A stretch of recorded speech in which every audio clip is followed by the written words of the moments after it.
memimpin dalam doa syafaat dan pengumuman. Jadi saudara, saya undang setiap kita yang hari ini hadir ya, datang. Mari hari Sabtu ikut dalam community group kami, kita sama-sama, jadi bukan hanya ketemu hari Minggu, terus habis itu tidak ada lagi, apalagi kita masih kecil gerejanya, jadi mari kita bersekutu hari Sabtu ini ya, jam 12 sampai jam 2, kita makan siang, kemudian kita fellowship, kemudian kita akan diskusi khotbah hari Minggu, sekaligus kita akan sharing-sharing pengalaman. Itu juga sama sekali lagi ingatkan ya, hari Minggu silakan datang di Theological Cohort ya, ajak teman, boleh Kristen, boleh non-Kristen yang mau belajar tentang dosa. Saya rasa ini sangat penting ya, sangat penting kita memahami sebenarnya dosa itu esensinya apa, saudara. Dan apa bedanya dosa di dalam konteks Kristen dengan yang agama lain. Ya, itu bagian dari pengajaran yang harus gereja berikan. Nah saudara, kita sudah masuk ke bagian akhir ya dari pasal 1 surat Roma, dan kalau saudara perhatikan ada satu perubahan yang drastis saudara di bagian hari ini dengan bagian 2 minggu lalu, ayat 16 dan 17. Jadi jika ayat 16-17 itu adalah Roma 1 ayat 16 dan 17, 2 minggu lalu itu tentang kebenaran Allah yang menyelamatkan, beritanya tentang kasih anugerah Allah, maka di ayat 18 sampai 32 ini justru sebaliknya saudara. Berita di ayat ini adalah tentang hukuman atau murka Allah. Dan dari sini dapat kita lihat kebenaran terkait atribut Allah atau sifat Allah yang seperti tadi disampaikan liturgos. Allah itu penuh kasih, sekaligus Allah yang maha kudus, yang adil, yang dia marah terhadap dosa kita. Nah, banyak penafsir mengatakan ayat 18 sampai 32 ini ditujukan bagi Paulus bagi orang-orang Gentile atau kafir non-Yahudi. Nanti di pasal 2 dan selanjutnya baru Paulus merujuk kepada orang-orang Yahudi. Namun saudara, bagi saya walaupun perikop ini ditujukan kepada orang kafir atau non-Yahudi atau bukan orang percaya, tetap perikop ini bisa jadi satu peringatan bagi setiap kita. Karena meskipun kita adalah orang Kristen, orang percaya, akan kita lihat nanti bahwa dosa-dosa yang ditulis Paulus di perikop ini, itu juga dosa yang masih kita lakukan sampai hari ini. Nah, seperti apa dosa itu saudara? Mari kita pelajarinya, kita buka Alkitab kita, Roma 1 ayat 18 sampai 32. Roma pasal 1 ayat 18 sampai 32. Mari kita akan membacanya secara bertanggapan, bergantian. Saya 18, saudara 19, ayat 32 kita baca bersama-sama. Roma 1 ayat 18 sampai 32. Demikianlah firman Tuhan. Sebab murka Allah nyata dari sorga atas segala kefasikan dan kelaliman manusia yang menindas kebenaran dengan kelaliman. Silakan saudara.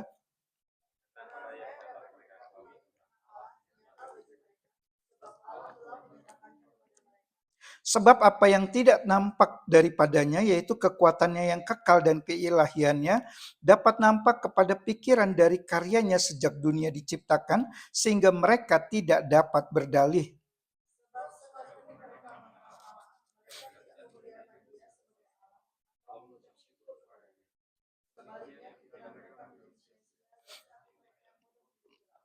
Mereka berbuat seolah-olah mereka penuh hikmat, tetapi mereka telah menjadi bodoh.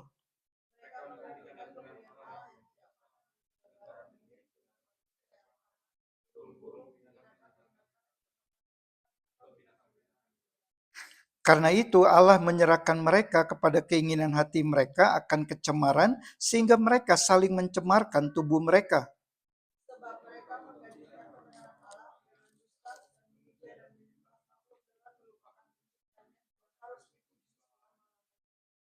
Karena itu Allah menyerahkan mereka kepada hawa nafsu yang memalukan, sebab istri-istri mereka menggantikan persetubuhan yang wajar dengan yang tak wajar.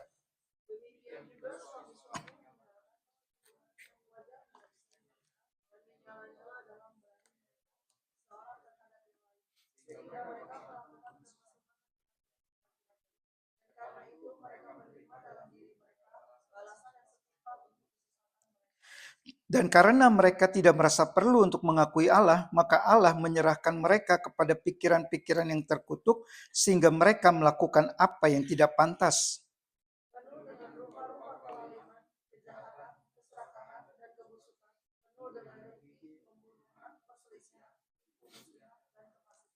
Mereka adalah pengumpat, pemfitnah, pembenci Allah, kurang ajar, congkak, sombong, pandai dalam kejahatan, tidak taat kepada orang tua.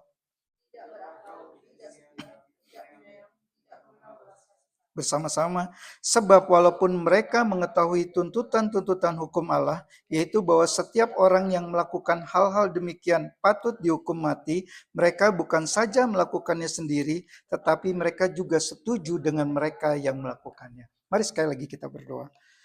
Bapa di dalam surga, kami kembali datang kepadamu. Kalau saat ini kami akan belajar kebenaran firman-Mu dari teks ini, kami percaya ini bukan satu kebetulan, ada maksud Tuhan secara khusus bagi setiap kami, pribadi lepas pribadi. Karena itu Roh Kudus bekerjalah waktu kami sama-sama mempelajari firman ini, supaya firman itu boleh jatuh di tanah yang subur dalam hati kami. Dalam nama Tuhan Yesus kami berdoa.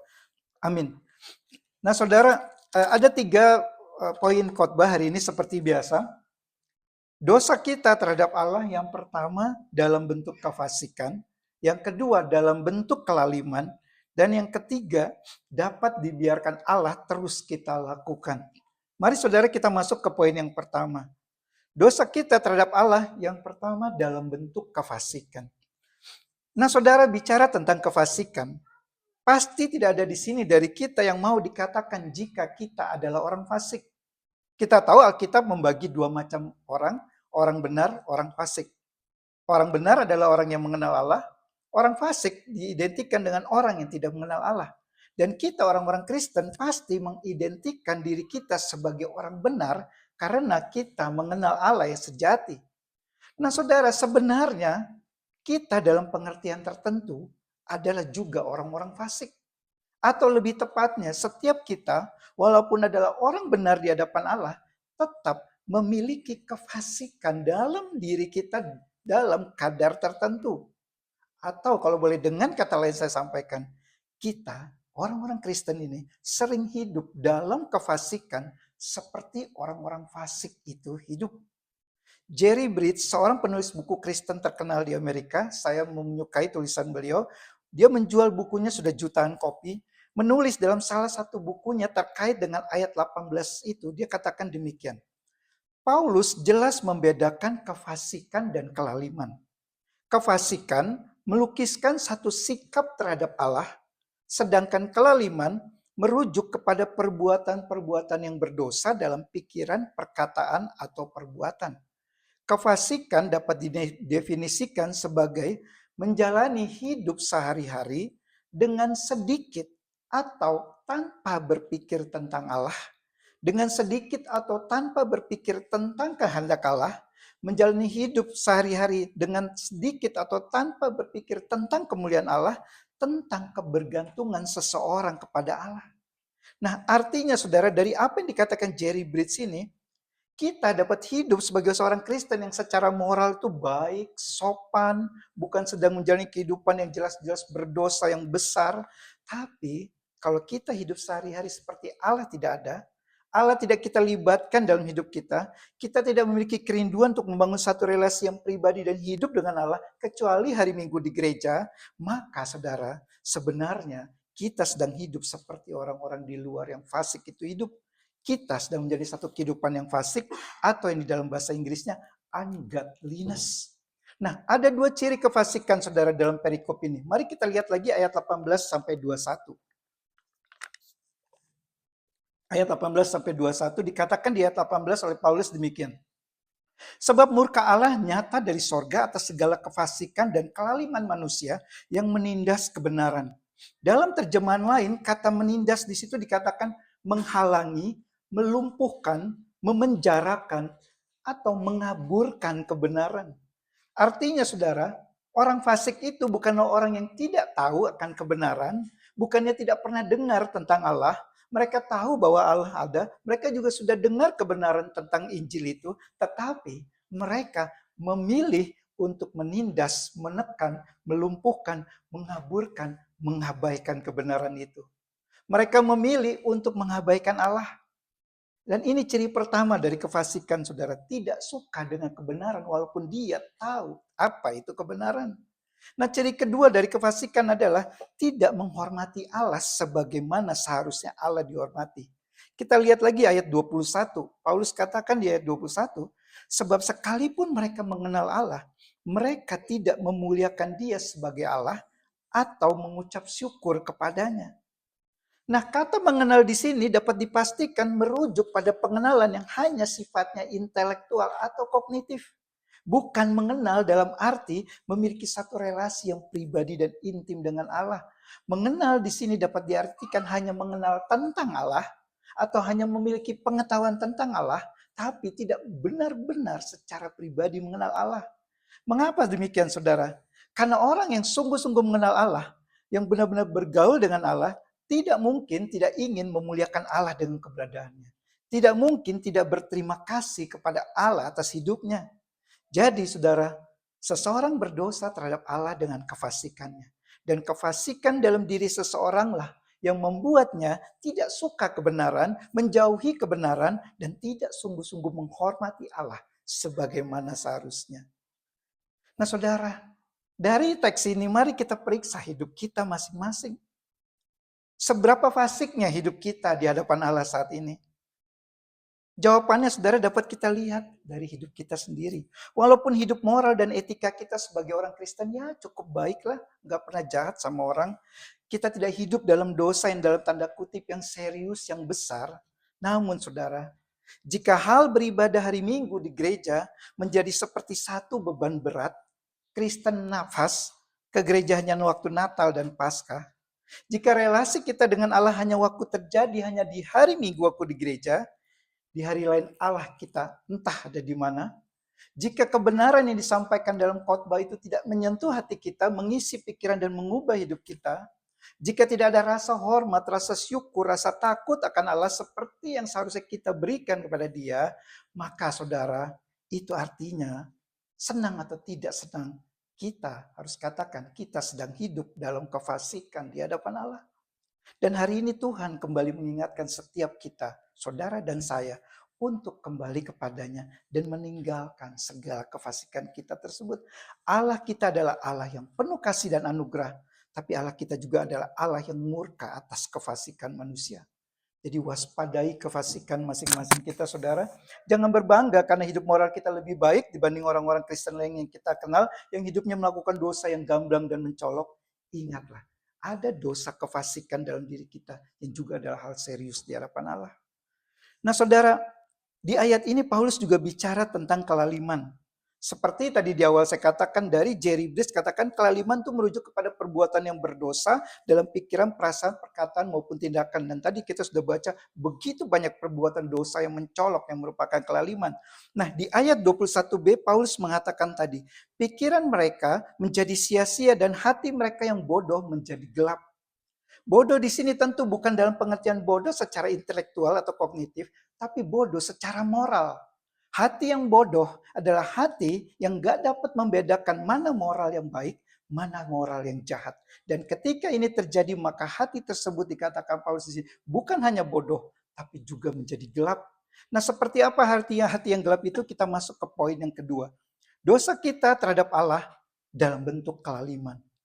Nah, saudara, seperti setiap kita memiliki kadar kefasikan tertentu dalam diri kita, maka hal yang sama. Setiap kita juga memiliki berbagai kelaliman dalam hidup kita. Dan dalam hal ini ada 3 karakteristik kelaliman yang kita lakukan yang mungkin kita tidak sadarinya. Mari kita lihat lagi ayat 23 sampai 28. Ayat 23 sampai 28. Ada 3 hal di dalam ayat-ayat tersebut di mana manusia berdosa menggantikan Allah itu dengan hal-hal tersebut. Kalau kita perhatikan ada 3 pertukaran di sana. 3 kali kata menggantikan digunakan oleh Paulus. Pertukaran yang pertama di ayat 23. Dia katakan demikian di ayat 23, mereka menggantikan kemuliaan Allah yang tidak fana dengan gambaran yang mirip dengan manusia yang fana. Apa yang kita lihat di sini, saudara? Jelas sebuah pemberhalaan dalam bentuk yang paling primitif. Kemuliaan Allah diganti dengan patung yang mirip dengan manusia. Ini mengingatkan kita akan apa yang dilakukan bangsa Israel dalam peristiwa lembu emas Keluaran pasal 32. Nah, dalam konteks ini, kelaliman itu adalah ketika manusia lebih milih menyembah berhala dan bukan Allah. Allah digantikan. Lalu pertukaran kedua di ayat 25. Kedua kali Paulus katakan sebab mereka menggantikan kebenaran Allah dengan dusta dan memuja dan menyembah makhluk dengan melupakan penciptanya yang harus dipuji selama-lamanya. Sekali lagi saudara, apa yang bisa kita lihat di sini? Sebuah kebencian atau sebuah ketidaksukaan terhadap kebenaran. Manusia berdosa tidak suka kebenaran dan lebih suka kebohongan. Mengapa saudara? Karena kebenaran akan membawa dirinya kepada Allah dan memperlihatkan betapa berdosa dirinya di hadapan Allah. Sedangkan kebohongan akan membawa kepada yang bukan Allah. Dan manusia berdosa seperti kita lebih suka dibawa kepada yang lain selain dari Allah, walaupun itu hanya sebuah kebohongan. Nah, dalam konteks ini saudara, kelaliman itu adalah ketika manusia menggantikan kebenaran Allah dengan kebenaran dirinya atau kebenaran dunia ini yang sebenarnya bukanlah sebuah kebenaran melainkan sebuah kebohongan.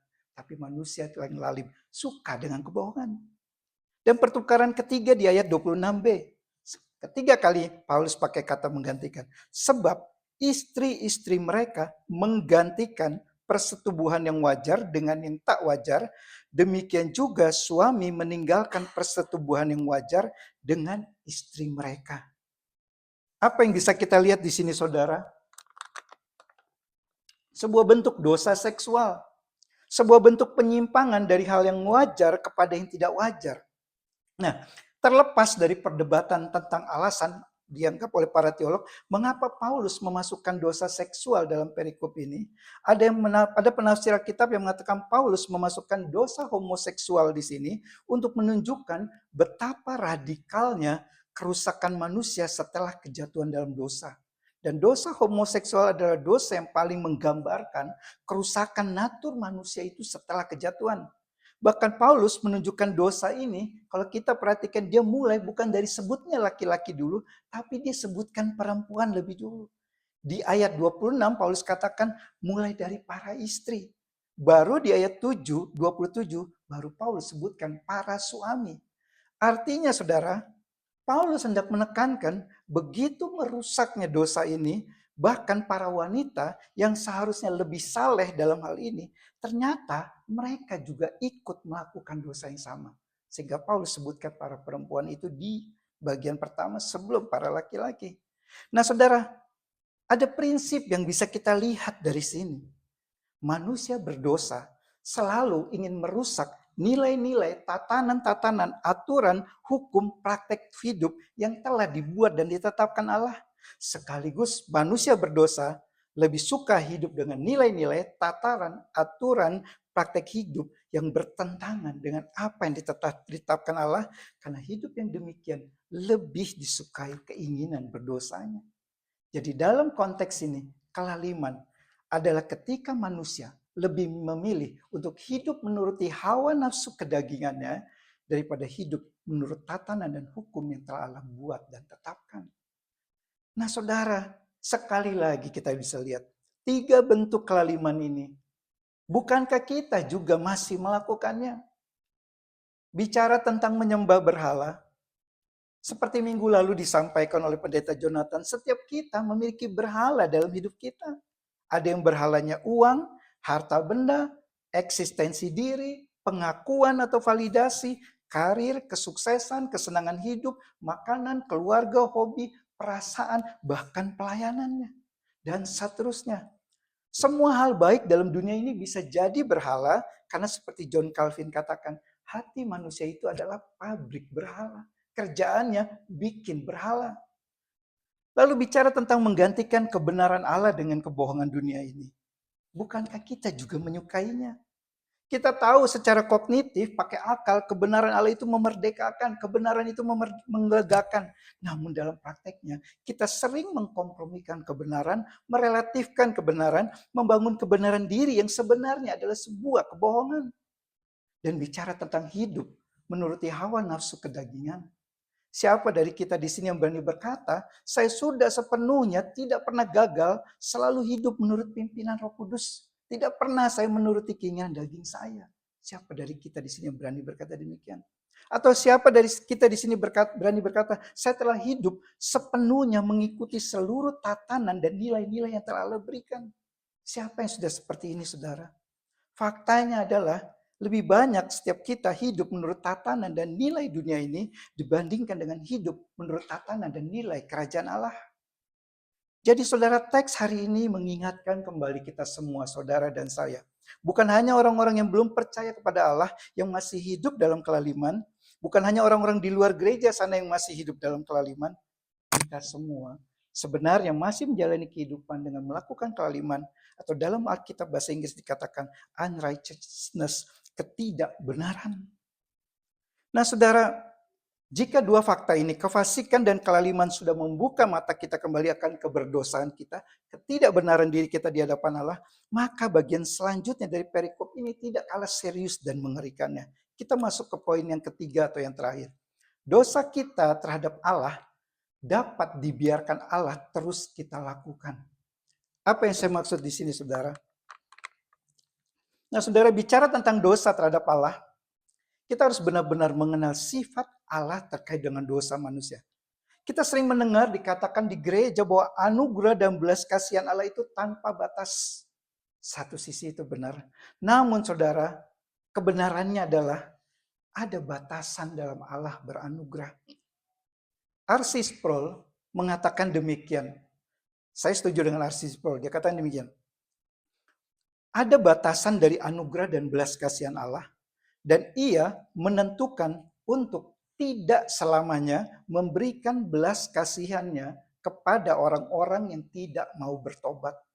Ada waktu-waktu di mana di dalam perjanjian lama, ini menurut R.C. Sproul, khususnya dalam kitab Yeremia, di mana Allah berhenti untuk berbaik hati atau ramah terhadap manusia, dan Allah menyerahkan mereka pada dosa mereka.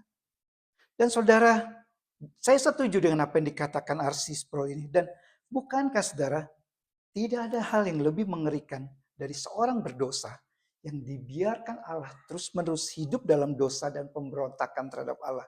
Dibiarkan Allah terus tetap hidup dalam dosa tanpa Allah menahan atau membatasinya atau memperingatkannya. Dan kebenaran ini ada di bagian selanjutnya dari perikop ini.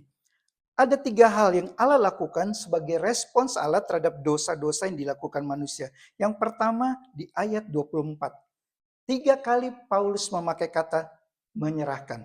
Yang pertama di ayat 24, Paulus katakan Allah menyerahkan mereka kepada keinginan hati mereka dan akan kecemaran sehingga mereka saling mencemarkan tubuh mereka. Lalu yang kedua, kembali kata Allah menyerahkan dipakai Paulus di ayat 26-27. Allah menyerahkan mereka kepada hawa nafsu yang memalukan sehingga mereka melakukan kemesuman dan menerima dalam diri mereka balasan yang setimpal untuk kesesatan mereka. Dan yang ketiga, kembali dikatakan Paulus di ayat 28, Allah menyerahkan mereka kepada pikiran-pikiran yang terkutuk sehingga mereka melakukan apa yang tidak pantas. Perhatikan di sini saudara, 3 kali Paulus menulis kalimat yang sama. Allah menyerahkan mereka. Apa artinya Allah menyerahkan di sini saudara? Bukan Allah yang membuat mereka terus-menerus dalam hidup dalam dosa, tetapi Allah membiarkan mereka terus dikendalikan oleh dorongan berdosanya. Mereka dibiarkan Allah menjadi budak dari dosa yang mereka lakukan itu. Allah seperti mengizinkan mereka untuk terus-menerus dalam kondisi dosa mereka tanpa Allah melakukan sesuatu untuk menahan mereka dari melakukan dosa tersebut. Bayangkan saudara kalau kita sudah seperti ini.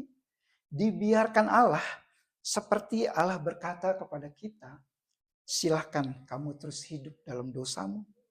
Artinya saudara, waktu mereka terus melakukan dosa-dosa itu, yang dicatat Paulus di sini, mereka sebenarnya sedang menjalani hukuman Allah atas dosa-dosa mereka. Pembiaran Allah seperti itu adalah penghukuman Allah yang mengerikan atas dosa manusia. Mengapa demikian saudara? Karena jika Allah tidak lagi mau menahan manusia dari keinginan berdosanya, jika Allah tidak lagi mengingatkan dan menyadarkan manusia, siapa lagi yang akan menyadarkan kita dari dosa kita? Nah saudara, bicara tentang hal ini, maka mau tidak mau akan membawa kita kepada yang dinamakan oleh para teolog reform sebagai doktrin reprobat. Atau doktrin tentang orang-orang yang bukan orang pilihan Allah, orang-orang yang telah ditentukan Allah untuk binasa. Kita akan bicara tentang doktrin reprobate ini di kelas theological cohort nanti waktu kita bahas doktrin keselamatan antara doktrin predestinasi dan reprobat. Namun saudara, saat ini paling tidak menurut saya pribadi, karena kita juga tidak tahu dan tidak perlu cari tahu mana orang pilihan Allah yang akan Allah selamatkan, mana orang yang akan ditolak Allah, yang akan dihukum Allah dalam hukuman kekal nanti. Kita juga tidak tahu dan tidak perlu cari tahu apakah orang ini masih diberikan kesempatan Allah untuk bertobat atau tidak, atau sudah dibiarkan Allah dalam dosanya, karena orang itu adalah kaum reprobat atau yang ditentukan Allah untuk binasa. Kita tidak tahu dan tidak perlu cari tahu itu. Tapi teks ini bisa menjadi pengingat bagi kita semua. Orang-orang Kristen yang masih hidup dalam kefasikan dan kelaliman. Jangan kita terus menindas kebenarannya, mengabaikan peringatan Allah akan dosa-dosa kita. Ketika kita mendengar seruan untuk bertobat, jangan abaikan itu. Jangan berpikir itu untuk si A atau si B, itu bukan untuk saya. Seperti tadi saya katakan, semua kita memiliki kadar kefasikan dan kelaliman dalam diri kita yang karenanya semua kita perlu bertobat setiap hari. Karena itu saudara, mari kita terus mengingat, Allah yang penuh kasih itu adalah juga Allah yang adil, yang marah atas dosa-dosa kita, yang bisa membiarkan kita tanpa ia menahan lagi kita dari kecenderungan dan dorongan berdosa kita, sampai kita tidak lagi menyadari bahwa itu adalah satu dosa di hadapan Allah. Jadi sebelum hal itu terjadi dalam diri kita saudara, mari kita bertobat. Semua kita tanpa kecuali saudara dan saya, kita semua perlu bertobat dari kefasikan dan kelaliman kita. Nah saudara, ayat 32, di ayat yang terakhir dari perikop ini, Paulus menunjukkan satu sifat dosa yang begitu mematikan, yang karenanya kita harus benar-benar mewaspadainya. Ayat 32 Paulus katakan demikian, sebab walaupun mereka mengetahui tuntutan-tuntutan hukum Allah, yaitu bahwa semua orang yang melakukan hal-hal demikian patut dihukum mati, mereka bukan saja melakukannya sendiri, tetapi mereka juga setuju dengan yang melakukannya. Dari ayat ini dapat kita lihat, ketika saudara kita orang-orang Kristen ini, yang sudah tahu akan hukum-hukum Allah, tapi masih terus-menerus hidup dalam kefasikan, dalam kelaliman, terus dalam dosa kita dapat sampai di tahap di mana dosa itu membuat kita tidak lagi takut terhadap hukum Allah, dan tidak lagi takut terhadap konsekuensi dari dosa itu. Dosa dapat membuat kita tidak lagi merasa bersalah dalam melakukannya, bahkan membuat kita ikut senang dengan orang lain yang sama-sama melakukan dosa tersebut. Jadi saudara, jangan terus sepelekan keberdosaan kita di hadapan Allah, seperti dikatakan seorang teolog, John Owen kalau tidak salah. John Owen berkata, bunuhlah dosa itu sebelum dosa itu membunuhmu. Nah saudara, waktu kita membaca dan mempelajari perikop ini, ada dua hal yang dapat kita lihat sekaligus. Pertama, kita dapat melihat keberdosaan kita yang begitu dalam. Tapi yang kedua, kita dapat melihat keagungan dari berita Injil Kristus. Dan tanpa kita menyadari betapa berdosanya kita di hadapan Allah, maka Injil itu tidak terlihat sebagai sebuah kabar baik. Namun tanpa kabar baik Injil, maka kita tidak mempunyai pengharapan apapun untuk dapat selamat. Kita terlalu berdosa di hadapan Allah. Artinya saudara, kita dapat melihat keagungan dari kabar baik Injil ini karena sebelumnya kita telah melihat kabar buruk betapa berdosanya kita. Jadi saudara, setelah kita melihat kabar buruk tentang betapa berdosanya kita ini di hadapan Allah di ayat 18 sampai 32 ini, kita perlu kembali ke ayat 16 dan 17 lalu tentang kabar baik Injil. Allah menyelamatkan setiap orang yang percaya. Kita yang begitu berdosa ini diselamatkan Allah karena Kristus yang tidak berdosa itu rela mati di atas kayu salib untuk menanggung semua kebobrokan, kehinaan, dan keberdosaan saya dan saudara pada tubuhnya. Kristus yang tidak berdosa itu dijadikan Allah berdosa karena kita. Murka Allah atas dosa kita sudah ditimpakan Allah kepada Kristus sehingga kita tidak akan lagi menerima murka Allah. Artinya, bagi kita yang percaya kepada Kristus, ada pengharapan untuk kemenangan atas dosa dan kuasa dosa. Kristus telah menjalani kehidupan dunia ini dengan sempurna tanpa setitik pun noda dosa. Sehingga kita yang penuh dengan dosa ini dapat diterima Allah. ada pengharapan untuk kita bisa selamat dari hukuman dosa dan kematian kekal. Kiranya Roh Kudus menolong kita, memberikan kita hati yang selalu mau bertobat, dan memampukan kita untuk dapat hidup sungguh-sungguh melawan kecenderungan berdosa di dalam diri kita yang belum sepenuhnya mati ini. Dan kiranya saudara, kabar baik Injil anugerah pengampunan dosa dari Allah itu tidak kita permainkan, tidak kita sia-siakan dengan terus berkompromi dengan dosa-dosa kita. Amin. Mari kita berdoa. Bapa, kami sekali lagi datang kepadamu, kami bersyukur hari ini kami boleh sama-sama belajar. Dan diingatkan kembali akan betapa berdosanya kami. Kami sering melihat orang-orang di luar sana yang begitu penuh dengan dosa tanpa kami menyadari diri kami pun selalu perlu kami bertobat di hadapan Tuhan. Kami mungkin tidak melakukan dosa-dosa moral yang jahat, tapi di dalam hati kami, kefasikan kami, ketidakpedulian kami terhadap Tuhan, keduniawian kami, berhala-berhala yang dalam dunia ini yang masih kami sembah menggantikan Engkau. Tuhan, ampunilah kami, dan kiranya Roh Kudus berikan kami hati yang lembut, hati yang betul-betul selalu teachable, mau diajar, dan mau diingatkan, dan mau bertobat. Jangan sampai Tuhan Kau membiarkan hati kami menjadi keras, sampai kami tidak lagi takut akan dosa, sampai kami tidak lagi takut akan konsekuensi dosa, sampai kami mengabaikan hukum-hukum Tuhan. Ampunilah kami, dan tolonglah kami orang-orang yang begitu lemah dan penuh dosa ini. Kiranya kami dapat menjalani kehidupan seperti yang Kau inginkan. Dalam nama Tuhan Yesus kami berdoa. Amin.